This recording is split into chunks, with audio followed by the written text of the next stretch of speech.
Coach, before we get into the questions, please tell us a little bit about your student athletes, first starting with Luther Burden III. Yeah, I thought Luther's, just this whole season, he's made some huge strides in taking the next step within his game, and really his approach off the field, right? Taking care of his body from a mental standpoint. He's playing faster. We all know his abilities, and so he's done a great job this whole season with the ball in his hands. Brady Cook. Work ethic is second to none. Offense starts with him. The things that we ask him to do at the line of scrimmage, taking care of the ball, and really being the starting point in terms of having command of the offense. Javon Foster. Anchor, right? He's played a ton of football. We emphasize the outside zone and just been a huge anchor within the offense, pass protection, locking down that side.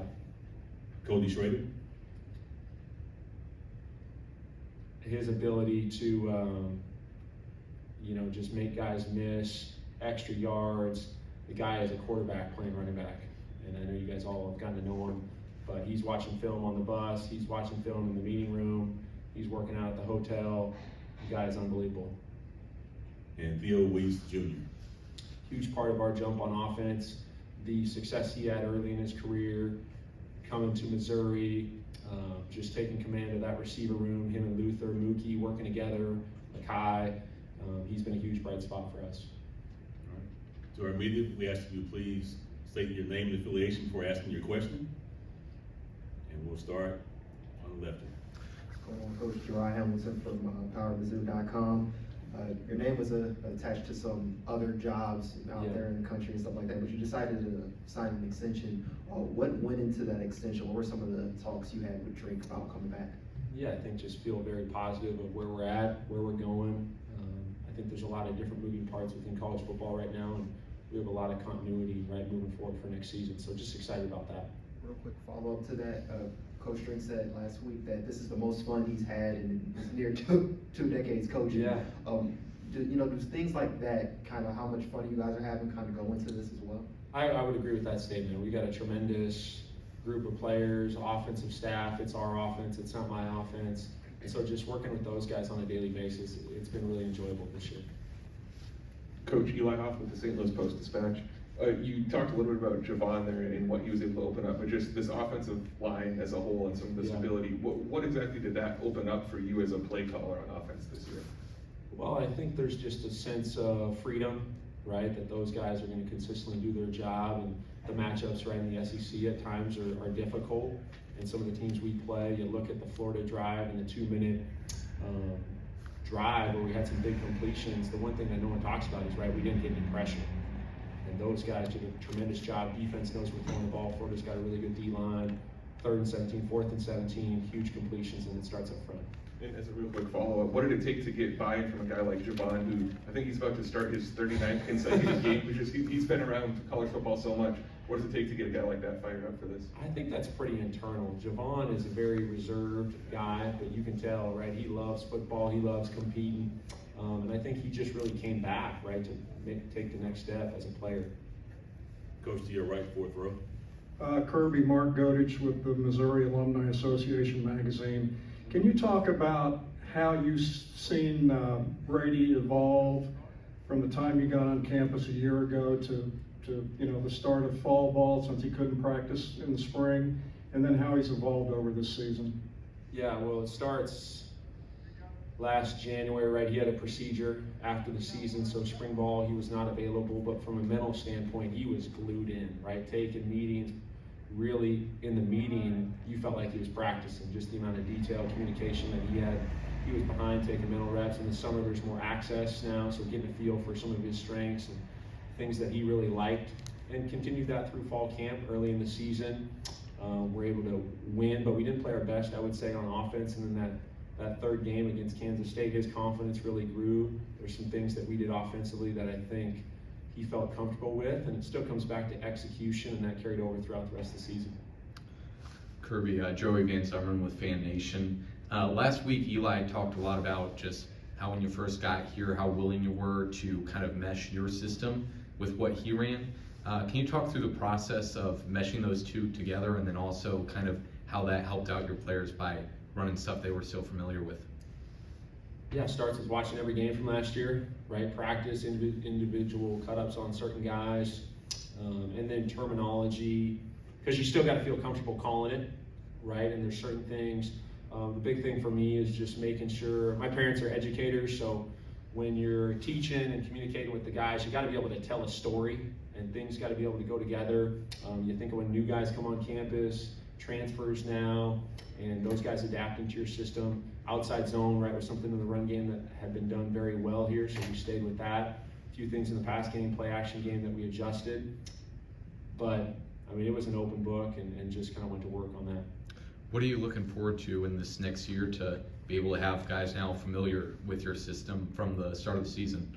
Yeah, we'll start that when we get done with this game in January. Self-scout, evaluating the things still we did really well, things we can improve on, things that other offenses are doing in college football and in the NFL that do really well that might fit us. And so you're going to explore those things throughout January and February. You talked about Theo earlier and all that he was able to do.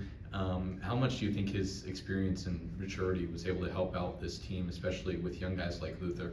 Tremendous, right? I can't reiterate that enough. The experience that he had and success he had early and the work that he's put into it on a consistent basis, he really treats it like a true pro, and that carried over within our whole offense. Kirby, I'm Kyle Helms. I'm with ABC 17 News. I was just curious. I'm not sure how much experience maybe as a player or as a coach that you've had playing at this venue, but what are some of the things that you've been emphasizing to your guys about playing in a venue like this and also just preparing for this game? Yeah, I'm going to be honest. I've been to a couple games, right? Brother coached here a little bit, and so no, I think our guys have played in some very cool settings, right, within their experience in the SEC, and I really am, Coach Drink's covering that really well, and those guys are going to get out there, and it still comes back to execution, right? It's going to come down to taking care of the ball, being explosive, right, establishing the run, and scoring in the red zone and executing on third downs. Quick follow-up to your contract extension too. Just in your first season here, just what has really stood out to you about this program, and just how excited you are to be able to stay here for the future?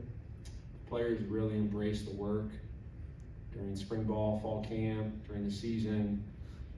Toughness Tuesday, winning Wednesday, right? We're thorough on Thursday, fast Friday, all those things.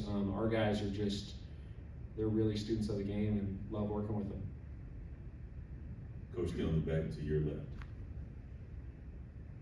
Hey, Coach, Colby Zach with KMU8. We talked a lot about you impacting the players on and off the field, and you're talking about their work ethic. How have the players kind of impacted you and made you a better coach? Yeah, just the amount of, I think, options that we give them on certain things, whether that's at the line of scrimmage, some things within the pass game that we allow our guys to do. I believe having some freedom and letting their talent and ability to see things fast and make us right instead of having to be in the perfect call. Coach, front row, to your left, second row. Coach, how did you get this team's trust? It's one thing when you're kind of promoted as an offensive coordinator within your school you're already working in, but when you get a job somewhere else, you kind of gotta have people buy in. So how did you gain their trust and say, this is how I can help you and this is how we can work together? I don't think that happens in one day, right? That's over time. I don't care what the level. I think if guy, in terms of building relationships and showing that we can take the next step as an offense, right? Over time, we have some success in practice and throughout fall camp, really good defense across the ball, and then that carried over. It didn't happen all at once though, right? It happened, as the season went, and then that carried over into some big games. Coach, to your right, front row. Coach, as you look back on the season, when was the moment where you feel like this offense really hit its stride and that you really felt like everything was coming together in the way you had envisioned it? Yeah, that's there's certain points right in the K-State game where you felt good, then we got pretty stagnant there. In the second and third quarter, fourth quarter came back. We're never a finished product, right? And there's still things shoot out at practice today that we got to improve on and detail up. And that's why I love our guys though, because I don't think they're ever satisfied and they always got something to prove.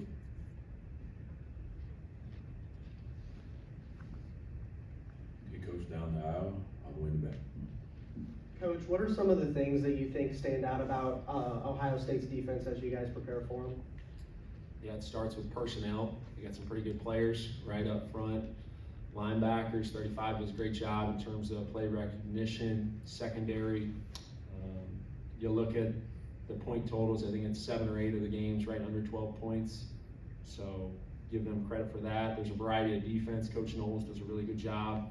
But at the same time, with that variety of defense, they're really sound. And so that's really good coaching and teaching, and their guys are out there executing really, really well. Any final questions for Coach Moore? Coach, second row left. Coach, earlier, Ohio State DC Jim Knowles said something like bowl practice is kind of similar to spring ball practice. You kind of get to see some guys who maybe not play as much get to participate and stuff like that. Was there anybody today in particular, as far as for next year, that you saw that kind of impressed you? Yeah, I would say that was more back in Columbia, right? We had some good on good younger guys. I think you guys know some of the younger receivers have been out there at different times. Those guys are taking the next step. Jamal Roberts, quarterbacks are getting better, and so we'll keep working at that as we get into spring ball.